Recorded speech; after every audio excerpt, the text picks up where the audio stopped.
Bank ঋণের সুদের হার 14% বেশি হবে না বলে জানিয়েছেন বাংলাদেশ ব্যাংকের গভর্নর। এছাড়া ডিসেম্বরের মধ্যে দেশের রিজার্ভ সংকটের সমাধান হবে বলে আশ্বাস দিয়েছেন তিনি। বৃহস্পতিবার দুপুরে গভর্নরের সঙ্গে দেশের শীর্ষ ব্যবসায়ীদের বৈঠক শেষে একথা জানান বিসিসিআই এর সভাপতি।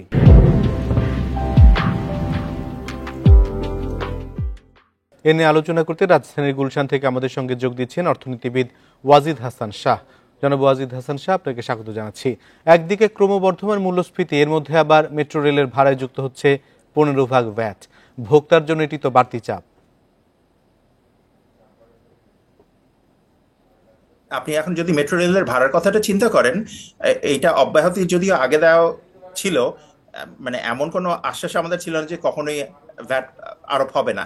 এখন বাস্তবতা হলো ভ্যাটটা কাকে বেশি ক্ষতি করে। মানে যাদের 4-5টা গাড়ি আছে তারা তো কেউ মেট্রো রেল ব্যবহার করে বলে আমি জানি না। মেট্রো রেল ব্যবহার করে মানে মধ্যবিত্ত শ্রেণীরই মানুষজন। এখন তাদের উপরে খরচ, মানে খরচের বোঝাটা অবশ্যই বাড়বে। এবং বাস্তবতা যেটা হলো, মেট্রো রেল তো জাইকা ফান্ডেড একটা প্রজেক্ট। এখানে বিদেশি ঋণের ব্যাপার আছে, ডলারের রেটের ব্যাপার, মানে আন্তর্জাতিক মুদ্রা বিনিময় হার।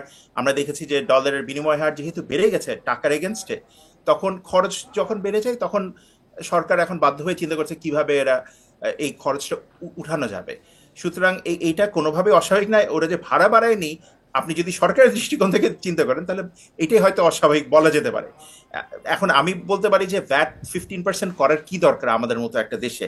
এবং দেখা যায় যে ভ্যাট কার বেশি ক্ষতি করে, যারা উচ্চবিত্ত তাদের কিন্তু ক্ষতি করে না ভ্যাট, মধ্যবিত্ত নিম্নবিত্ত মানুষের উপরে কিন্তু ভ্যাটটা বেশি ক্ষতিটা করে।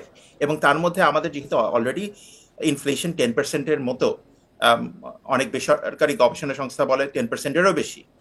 সুতরাং এইটা অবশ্যই একটা চাপ সৃষ্টি করবে। আর পাশাপাশি আপনি যদি ইন্টারেস্ট রেটের কথাটা বলেন, আমাদের যখন ইনফ্লেশন 10% হবে তখন মানে ইন্টারেস্ট রেট মানে 14%-এ কি করে গভর্নর আটকে রাখবেন আমি ঠিক জানি না। আমরা এই গভর্নর যখন যোগদান করেন গভর্নর হিসাবে, তখন থেকে আমরা শুনছি যে আমাদের রিজার্ভের সমস্যার সমাধান হবে। দেখতে দেখতে 2 বছর হয়ে যাচ্ছে, এখনো কিন্তু কোনো সমাধান হয়নি।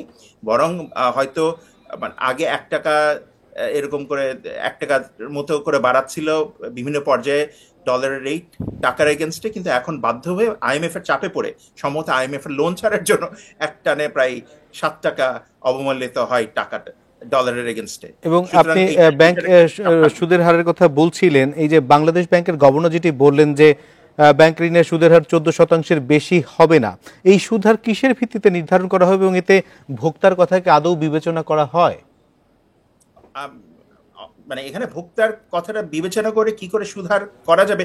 ইনফ্যাক্ট যখন 9/6 করা হয়েছিল, যেটা আমি মনে করি আমাদের অনেক সমস্যার মূলেই, তখন থেকেই আমরা একটু ভয়ে ছিলাম যে এইটা কিভাবে মানে এইটা আমাদের উপরে প্রভাব বিস্তার করবে। এবং দেখা গেল ওই 9/6-এর কারণেই কিন্তু আমাদের ইনফ্লেশনটা বাড়তে বাড়তে এমন একটা পর্যায়ে গেল, এখন আমরা সুধার বাড়িয়েও কোনো লাভ হচ্ছে না। এবং যেখানে আপনার ব্যাংক সেক্টরে স্ট্রেসড অ্যাসেট এত বেশি, সেখানে ব্যাংকে তো লাভ করে শুধু যে নিজের মানে কি বলবো, নিজের কর্মচারীদের বেতন লাভ করা এটাই শুধু করতে হবে না, অন্য যে স্ট্রেসড অ্যাসেট গুলো আছে সেটার জন্য তো কিছুটা রিকভারির দরকার। সুতরাং ব্যাংক কি করে 14%-এ ইন্টারেস্ট রেট চার্জ করে লাভ করবে আমি জানি না। ইনফ্লেশন না কমানো গেলে ইন্টারেস্ট রেট 14%-এ কোনোভাবেই আটকানো সম্ভব না অর্থনৈতিক দৃষ্টিকোণ থেকে। ডিসেম্বরের মধ্যে দেশের রিজার্ভ সংকট সমাধানের কথা বলছেন এবং তিনি আশ্বাস দিচ্ছেন যে সেই বিষয়ে আপনিও কি তাই মনে করেন যে ডিসেম্বরের মধ্যে রিজার্ভ সংকট কমবে? আমি একজন নাগরিক হিসেবে অবশ্যই আশাবাদী। আপনি ডিসেম্বর কেন বলেন, আপনি যদি বলেন মের মধ্যে বা জুনের মধ্যে হবে, আমি খুব খুশি হব যদি আমাদের রিজার্ভ সংকট অবশেষে কাটে।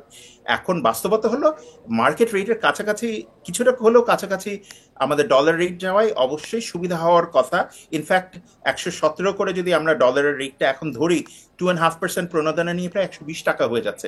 সুতরাং কার্ড মার্কেট রেট বা আনঅফিসিয়াল রেটের সাথে কিন্তু ডলার রেটটা এখন অনেক কাছাকাছি হয়ে গেছে। তারপরেও এই যে সামনে যে মৌসুমটা আসছে হজের মৌসুমে, এবং তারপরে অনেক ছাত্রছাত্রী বিদেশে পড়তে যায়, এই জুলাই আগস্ট এই সময় কিন্তু একটা বাড়তি চাপ থাকে। এই চাপটা কিভাবে সামলানো যায় তার উপর নির্ভর করছে। এবং আমরা দেখছি যে রিজার্ভ যতই আমরা বাড়ানোর চেষ্টা করি না কেন, আমাদের কিন্তু এখনো আমরা দেখছি যে IATA, international air transportation agency, যেটা তারা এখনো বলছে যে Bangladesh number two in terms of যারা এখনো ডিউস ক্লিয়ার করেনি ইন্টারন্যাশনাল এয়ারলাইন্স গুলোর, আমাদের তারপরে পেট্রোলিয়াম সেক্টরে নিঃসন্দেহে অনেক আমদানি আমাদের ডিউ এখনো সময় ক্লিয়ার আসলে হয়নি। সংকট। আপনার কথা শুনতে পারলে আরো কিছুক্ষণ ভালো লাগতো। আপনাকে অনেক ধন্যবাদ আমাদেরকে সময় দেওয়ার জন্য।